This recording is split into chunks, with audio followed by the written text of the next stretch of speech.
10 hours into a brutal Patagonia climb, wind in her face, and no easy way out, Betty Zhang learned the leadership move that changed everything, one clear step at a time. Welcome to the Neuro Leadership Edge podcast, brain science for bold leaders ready to master their mind and own their voice.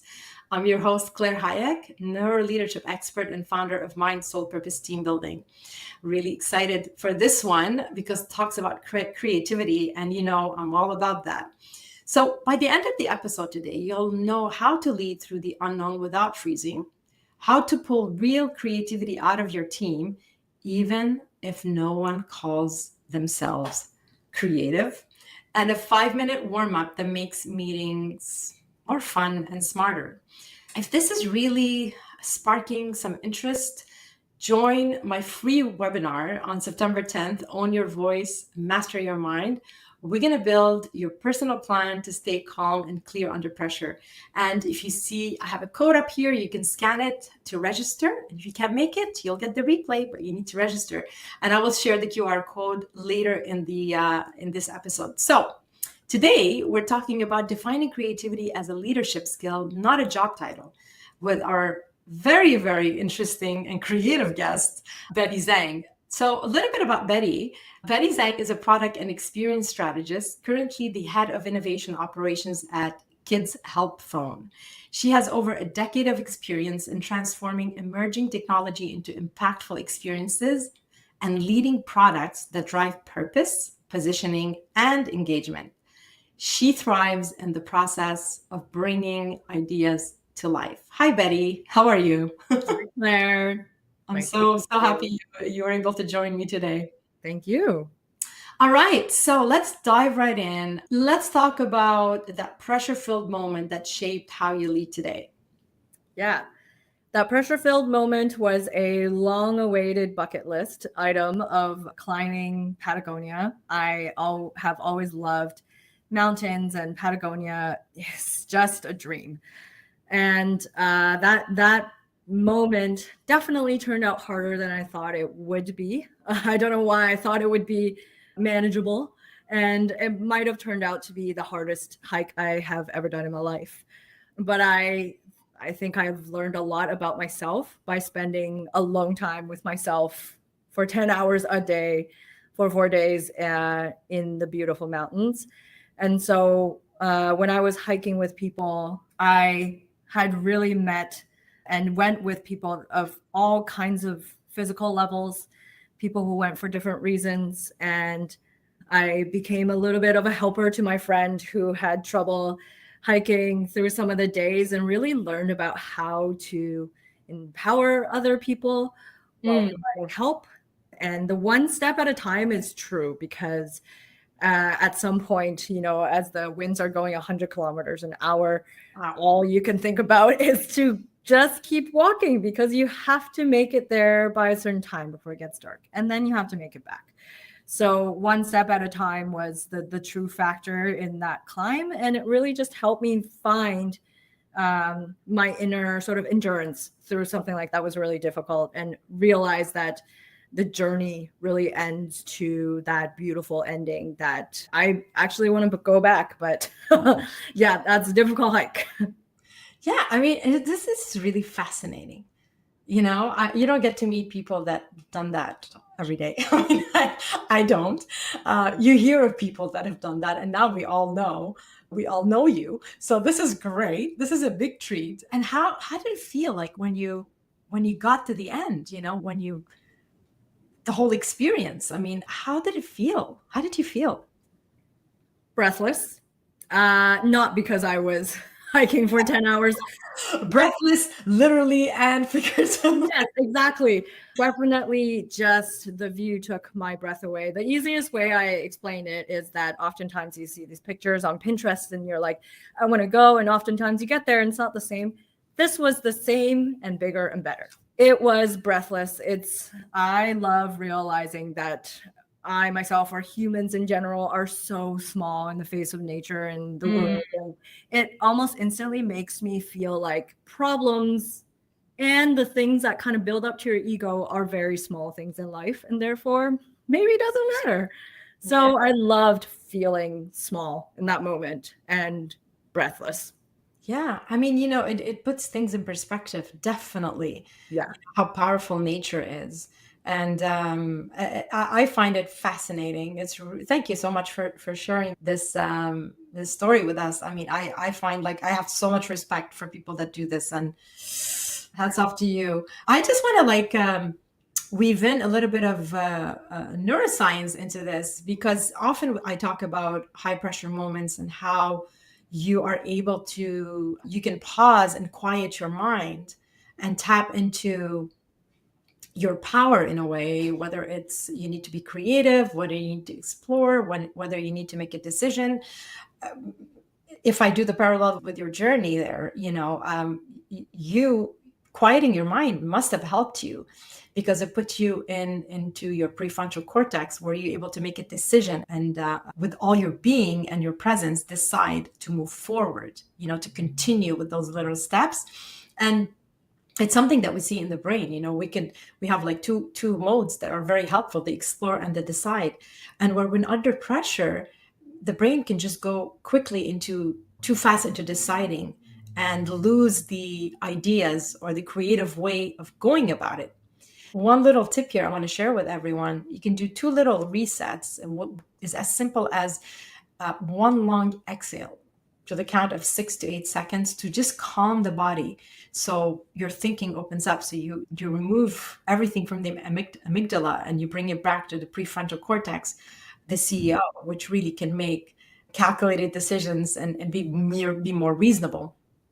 And I think a lot of us do it already without knowing, when you're like under pressure and you're just like kind of a long sigh. So it's even better if you breathing in and consciously taking a long exhale. And the quiet moment that you shared, those quiet moments, another reset is just take 60 seconds of quiet before you just jump into problem solving. And that pause will really just boost ideas and clarity. So anyway, let's again, this is me geeking out on neuroscience, so you don't have to. You can thank me later. That's really interesting, because I had never thought about that. And I just took a deep breath because it really helps. Yeah. And when we end, Betty, it's simple. For me, when I understand what's happening physically, I feel I can use it more often, and I will remember it, because now I'm forging these neural pathways into this method that I call reset. And now I called it out. So it's in my memory, it's in my brain. And it's probably something that if I practice it and practice, not probably, it will. The more I practice it, it'll just be second nature. So instead of just relying on your instinct, that sometimes if you're really too panicked, that you're completely not thinking and you're probably not breathing. But when it's a tip and you can use it, you will go there. Your brain will remember and go, okay, survival here, boom. It'll bring you there because you've practiced it enough. It's just fascinating. Yeah. So I want to go back to your career, your story. So that's one thing that really intrigued me when we met. You told me about your different careers, how creative you are. And this is why I wanted to shape the episode around creativity. So people ask if you miss being creative. And you told me that you say you lead creatively. So what changed in how you define creativity now, as opposed to maybe at the beginning of your career? Yeah. And if I can take some time to go back to sort of explaining my journey there, I had been educated. I went to OCAD University here in Toronto for illustration. And that is kind of a combination of art and design, I would call it. And so back then, a lot of people would say, you went to art school, you're creative. And so I went into it. And after that, I had worked as a graphic designer. I have worked in painting, like my own paintings, and then selling my own paintings, really in the creative industry. And then I also did my master's at the University of Arts London in London, UK. And that was a Master of Arts as well. So very much art school, but it was called interaction design. And I think if you look at that purely, I am very much a creative But somewhere along the way, right, I just say my credibility before I say, yes, I'm creative. I So mean, it's fascinating. It's fascinating. How do you go from there to head of innovation operations? I mean, I get the innovation, yeah. right? Yeah, just let's make that link. Like, how did that happen? Yeah. So along that career path or school to career path, I have also worked a lot of in startups. I have founded my own startup. I have worked with a lot of brilliant people who bring ideas to life. And I think this is where I truly learned the application of creativity. Right. That isn't drawing or creativity, as a lot of people who ask me that question say. So I went through a period where I also had to redefine creativity and what that meant in my life as an identity and as a career path. I knew that I wanted to continue being creative. I loved being called a creative, but I had also humbly realized that I am not the best creative director there is, that of all the people that I've worked with, or I am not the best graphic designer. So Okay. where do I go from there? Having worked with startups and within venture studios and kind of that world, I've developed on the side some of these skills around bringing creative minds rather than the creative deliverable to my work. That's where I guess I had the mindset shift of creativity isn't you producing something just because it's colorful or visual or sound. Creativity is really problem solving, and it is possible to do it in many other ways. And I think a lot of people don't realize that. So they say that they're not creative when they're in fact doing something very creative. So that was my mindset shift. It made me feel a lot better about not being called, not even having the word design in my title. That was something that was a little bit scary for me. But I love the type of creativity that I do as a strategist and as an innovator every day, because you have to be creative nowadays to really solve the hard problems that are out there. That's it, and you pretty much really summarized it. A lot of us think that being creative is this thing. We are creative beings naturally. Again, bringing it back to the brain and brain science, there's the left hemisphere and the right hemisphere, like the right brain and the left brain. The right brain is more related to creativity, innovation, etc., and the left brain is more analytical. We pretty much live there most of the time.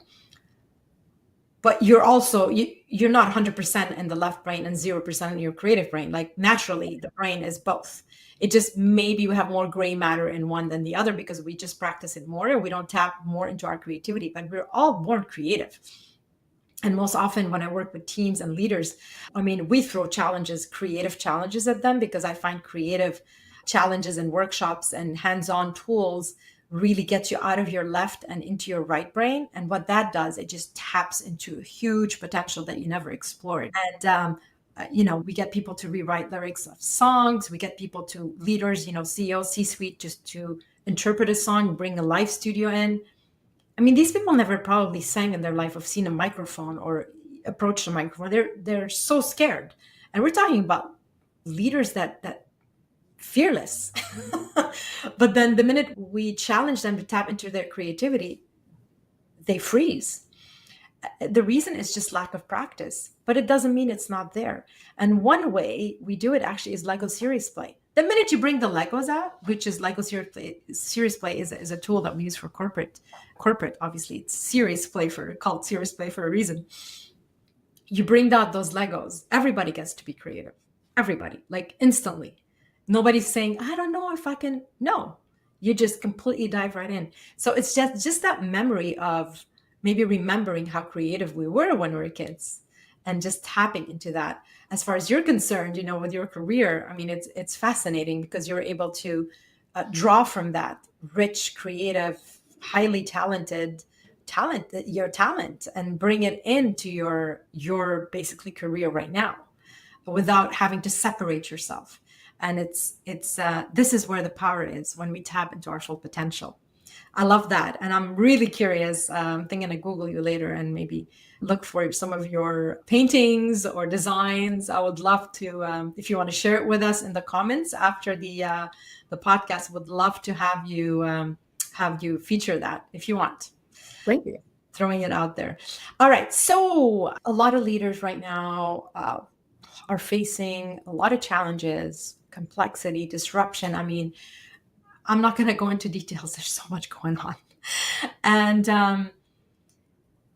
I think we can all use the help. And I'm really curious to know, what do you wish more leaders understood that are facing these challenges nowadays? Yeah, I think this was one that I had to understand myself for my own well-being. Yeah. And then I understood as a leader. And I think it helped me build more empathy towards the people that I lead. Mm-hmm. So the thing that I will say is that your work or my work outside of work is not your whole identity. And I was very focused on my work and my career for a very long time. And I was focused on art for a very, very long time. And when it came time that they became conflicting for my time, for fighting for my time, I really had to rethink who is my identity. And now I am always thinking that for anybody, really work is not yours or their entire identity. They are whole other roles outside of work. They're actually probably being creative in many different ways outside of their work, whether it's creative or not. I'm a parent, so I'm creative every morning when I have to find a way to get my daughter to go faster and get to school, Absolutely. Yeah. And so it makes me think, one, creativity is such a wide term, really. You have to be very creative in many ways. And also, I do find that just because maybe they don't have a leadership title or you are a lead to somebody, that doesn't mean that they are not leading in a different part of their lives, right? So I also feel very humbled by that. And I like to explore where other people are leading in the world, because that can say a lot about them. And that's why I say the most important thing that I think I would love for people to know or align on is that work is not your entire identity. 100%. I couldn't agree more. You are speaking my language, Betty. You and I see eye to eye. I know a lot of you know I'm a singer-songwriter as well as an engineer. That's what I studied. And now I'm an entrepreneur. I'm leadership coach. I was going to say, that's probably... etc. So I totally understand what you're saying. But the thing is, like, if I'm being really vulnerable and honest with you, I struggled with that for a long time because I felt like I had to decide between one or the other, and I think it takes just a bit of time for us to understand how to tap into everything that we are. And I often talk about, the tunnel vision of our life. When you go to school or, we're taught, what do you want to be when you grow up? And, I always wanted to be everything as much as possible. And I talk about, the tunnel vision and then the panoramic view of your life. We are all of this, all the way right, all the way to the left, and everything in between. And we don't have to just stick to this. We just have to open our eyes and explore. And there's no shame in that. And this is, I think, the main message. And thank you for sharing that, because the more stories that we share like that, I think we can help people may be wondering and rethinking their career right now with everything going on with AI and all the disruption. And I'm not going to just talk AI, just a lot going on. And even sometimes when you retire, you're like, I don't know, I've just done this. You're way more than that. You just have to explore. You need to tap into your creativity. We are endlessly creative. We could be a lot of things, and it's never too late.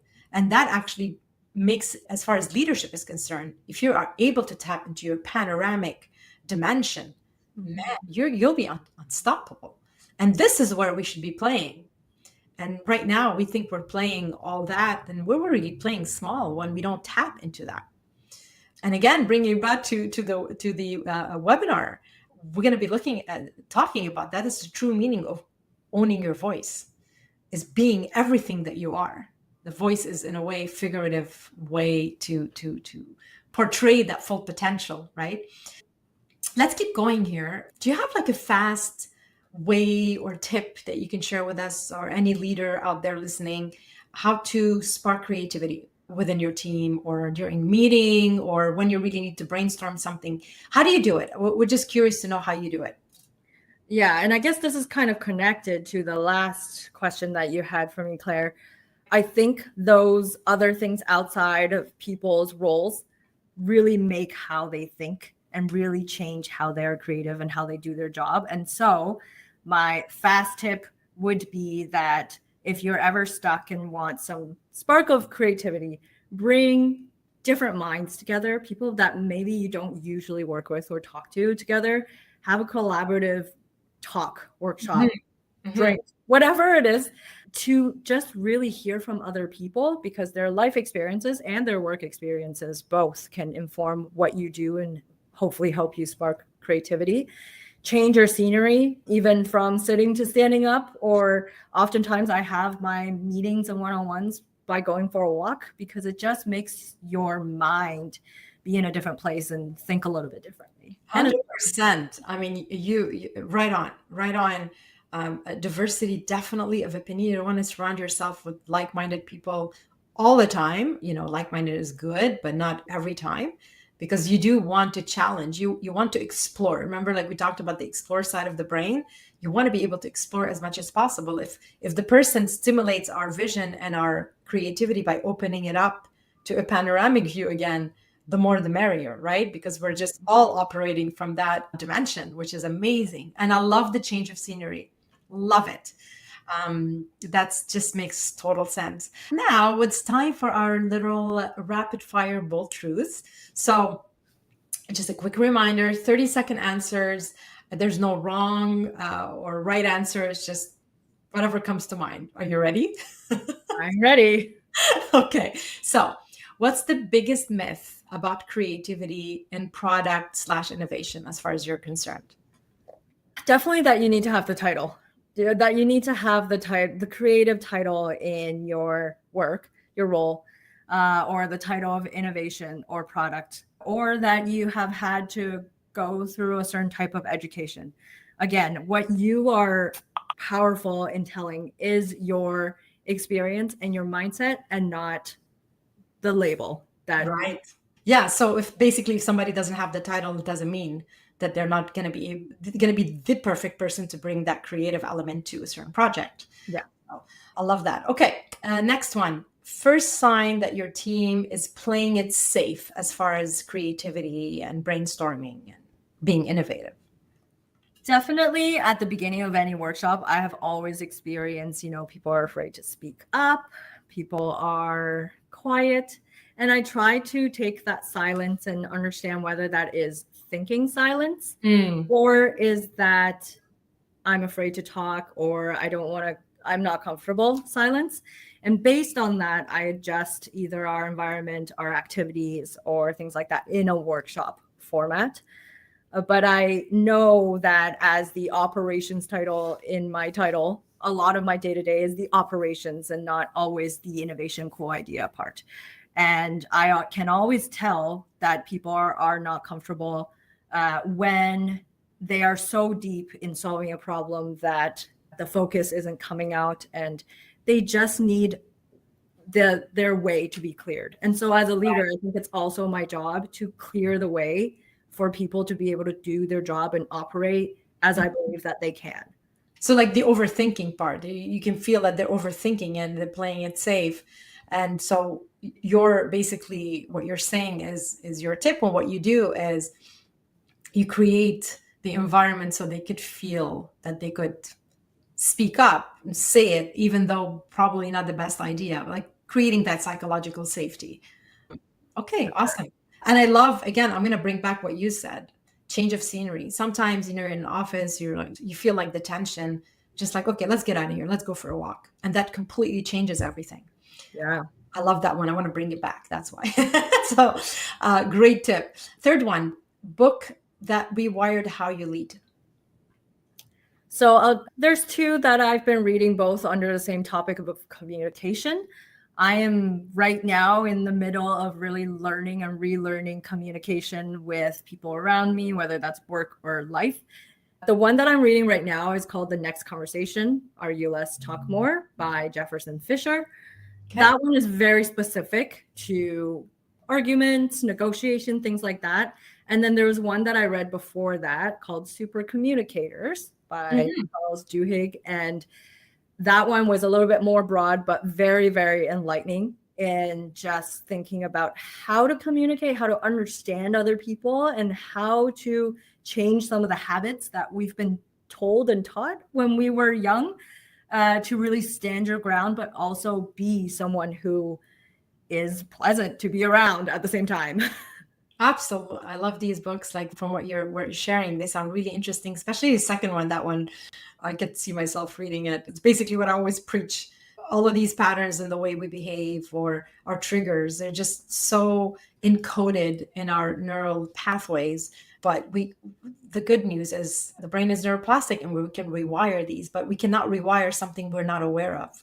So mindfulness and mental fitness is important because that's how you can rewire and be and transform who you want to kind of be moving forward. You're not stuck with your old self. Never. You just have to make a decision if you want. Great. Thanks so much. So I'm going to put up here our listener challenge for this week. So pick a project you're working on presently.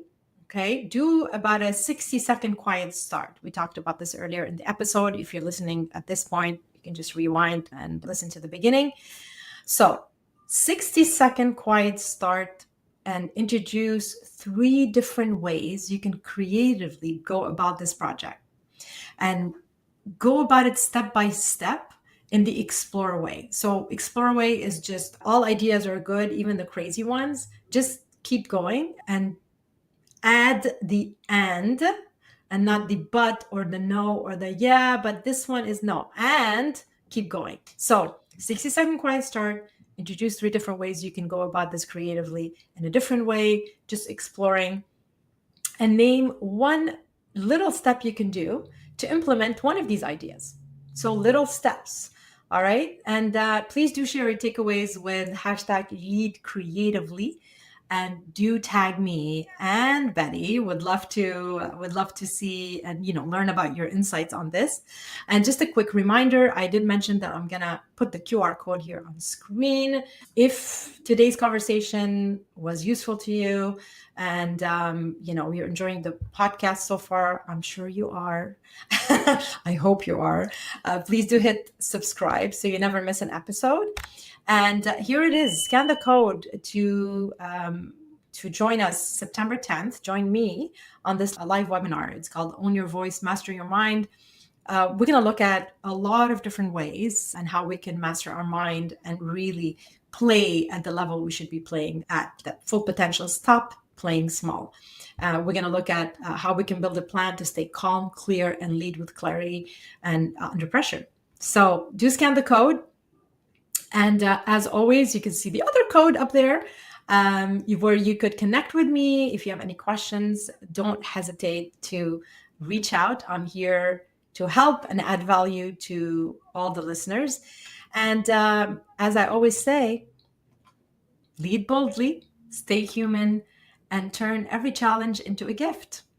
Remember, every challenge is a gift. We can always find at least 2 to 3 gifts, if not more. Use your creativity. We can be very creative in finding that gift.